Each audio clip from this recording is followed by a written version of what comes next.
aircraft carrier is enough to markedly change the level of a nation's military might. These ships are one of the strongest single assets a military can have.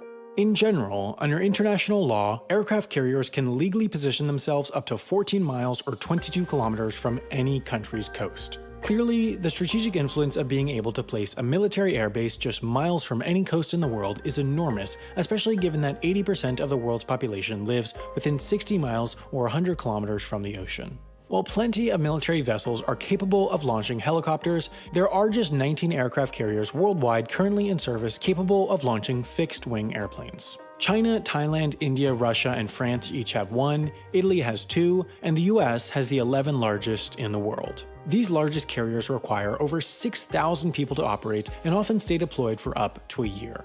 They are fully fledged cities at sea. The most advanced aircraft carriers like the French Navy's Charles de Gaulle are capable of launching an aircraft every 30 seconds. That means that, for a brief period, when launching aircraft at its maximum rate, the aircraft carrier Charles de Gaulle becomes busier than Charles de Gaulle Airport in Paris. To be able to achieve such a capability on a moving ship is no easy feat. While the operation of these vessels gives militaries enormous strategic advantage, they also represent one of their greatest operational challenges. An aircraft carrier's offensive weapon is its aircraft. On board, carriers tend to only have a small number of defensive weapons such as surface-to-air missiles and machine guns. But of course, just like any powerful military asset, these carriers are big targets. It is for this reason that carriers never travel alone while on deployment. While the exact composition can change depending on the mission, the carrier strike groups American carriers travel with are typically made up of a guided missile cruiser equipped with Tomahawk missiles, 2 guided missile destroyers, an attack submarine, and a supply ship. An aircraft carrier is the flagship of this strike group, meaning that, in its command area, it not only has a bridge and an air traffic control center, it also has a flag bridge where an admiral commands the entire strike group. Each of the group's ships serves some combination of offensive and defensive roles. The only exception is the supply ship. Most aircraft carriers don't need regular refueling. All 11 American carriers and the French one are nuclear-powered, meaning they can sail an unlimited distance for 25 years without refueling. Even conventionally powered aircraft carriers like the UK's HMS Queen Elizabeth can travel up to 12,000 miles or 18,000 kilometers without refueling, making the need for stops infrequent. While an American or French carrier could hypothetically sail non-stop for years or even decades, what they can't do is carry enough food, which is always needed, and aviation fuel, which is needed for combat operations, to stay at sea for more than a few weeks at a time. It would be inefficient and place the carriers in a position of vulnerability to have to visit a port every few weeks to restock, especially during combat operations, so they don't. They restock while at sea. The supply ships that move as part of the strike group will sail off to a nearby port to take on fuel, ammunition, food, and mail, sail back to the strike group, then match speed and maneuver alongside the carrier. From there, the two ships will shoot lines across to each other. These lines are used to pull hoses over to the carrier, which are used to transfer aviation fuel. To transfer solid supplies, there are 2 methods. The first is attaching pallets to dollies that wheel cargo over to the carrier like a zipline. The second method, which is considered simpler yet more dangerous, is using helicopters to pick up pallets from the resupply ship and flying them over to the carrier. These transfers bring both crucial supplies like food and some less crucial items like mail, but this isn't the only way mail arrives on American aircraft carriers. Each carrier actually has a mailing address just like any building in the US. For example, this is the USS Gerald R. Ford address. Families of sailors can send mail to these addresses in the same way that they could to any other, and, in fact, it costs the exact same as a shipment to any other US address, even if the ship is on the other side of the world. Sailors can even order packages online to their ship. Expedited mail often makes it from an address in the US to a carrier sailing somewhere around the world in just 10 days. Having this speed requires more frequent deliveries than those of the logistics ships, but conveniently, carriers are airports at sea. American carriers currently use a fleet of C-2 Greyhounds as cargo aircraft, providing a high-frequency, often daily connection between carriers and shore. When cruising in the South China Sea, for example, as the USS Ronald Reagan did in November 2018, mail might be sent to Singapore via conventional means. A C-2 Greyhound would then fly from the ship to Singapore, pick up the mail, and fly back to the ship. As carriers sail around the world, the pickup points of the C-2 Greyhounds are continuously shifted to nearby friendly nations. While mail does wonders for increasing crew morale, that's actually the lowest priority cargo for the C-2 Greyhounds. The aircraft are integral for bringing on spare parts for all the carrier's aircraft and transporting VIPs, press, and other individuals to and from the carriers. The C-2 Greyhound is about the same size as an Embraer 145, a civilian aircraft capable of carrying 50 people, so it's not tiny.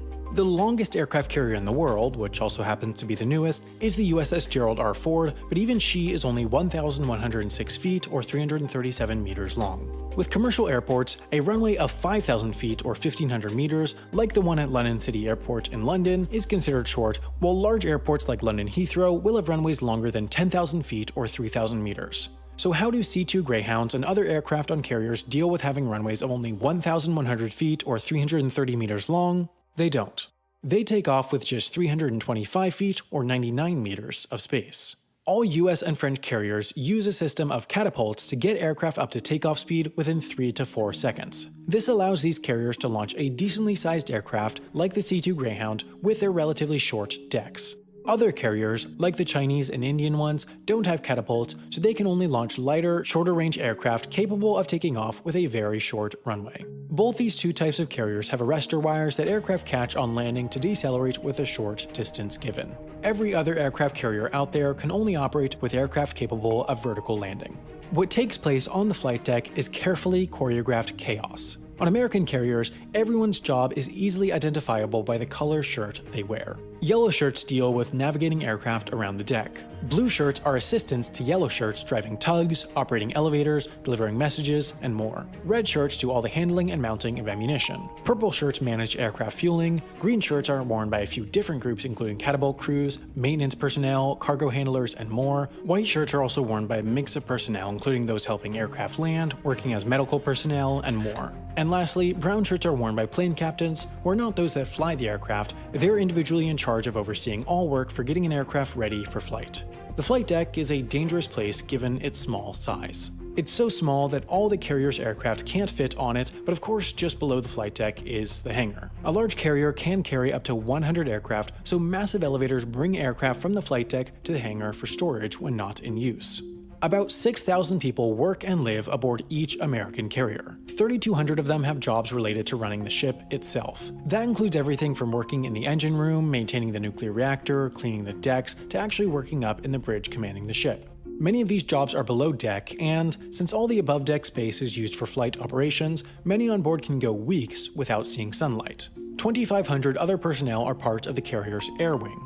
If this was an airbase on land, these would be everyone working there, including air traffic controllers, aircraft mechanics, fuelers, pilots, and more. The few hundred remaining personnel work assorted other jobs. In terms of personal space, enlisted personnel, the vast majority of those on board, only get a single bunk in a room with sometimes more than 100 others. Higher-ranked individuals, though, of course have more spacious accommodations. As long-term homes for thousands of people, these ships also have a few small luxuries like stores, gyms, barbershops, lounges, and more, but space is at a premium when 6,000 people are packed into one floating hall, and the mission is paramount.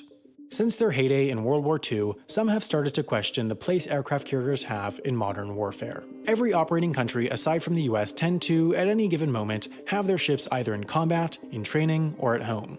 The US tends to use its carriers for a fourth function: power projection. At any given moment, there is almost certainly an American carrier cruising somewhere in the world. In fact, January 2017 was the first time since World War II that there was not an American aircraft carrier on deployment. Even if there wasn't an aircraft carrier on deployment, they're fast. They have a top speed of 35 miles or 56 kilometers per hour, meaning that a Norfolk, Virginia-based carrier could get to the Middle East in just a week. In the Pacific, the US has an even greater advantage since it has the USS Ronald Reagan based in Yokosuka, Japan, from where it could reach the shores of North Korea, for example, in just 29 hours. American carriers spend plenty of time just cruising around the world's oceans, reminding other countries of the US's military power. For example, the USS Ronald Reagan returned from a 4-month deployment from August to December 2018, during which it saw zero combat. It spent much of the time cruising around the South China Sea, an area in which China is attempting to assert military control, much to the US's displeasure. Elsewhere in Asia, American carriers also regularly make visits to the Korean Peninsula to remind North Korea of their presence. This reached a peak in November 2017 as tensions with North Korea reached a peak when 3 American carriers loomed near Korean shores. With their enormous power, though, aircraft carriers represent an enormous target, especially in the era of stealthy drones and precise missiles. The sinking of a single US aircraft carrier could result in more American military deaths than the entire Iraq War, in addition to the loss of tens of billions of dollars in military assets.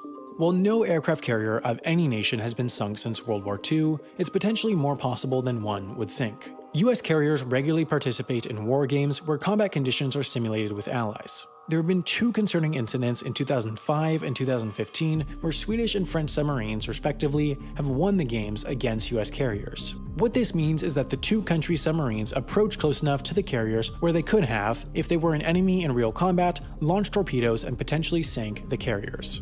This, in essence, proves that aircraft carriers, with all their defense, are not as unsinkable as some may say. Meanwhile, the US has already received the first of 10 in a new class of carriers, while China, India, and the UK each have carriers under construction, so, despite their possible obsolescence, we can be sure that the aircraft carrier won't be leaving the world's oceans anytime soon.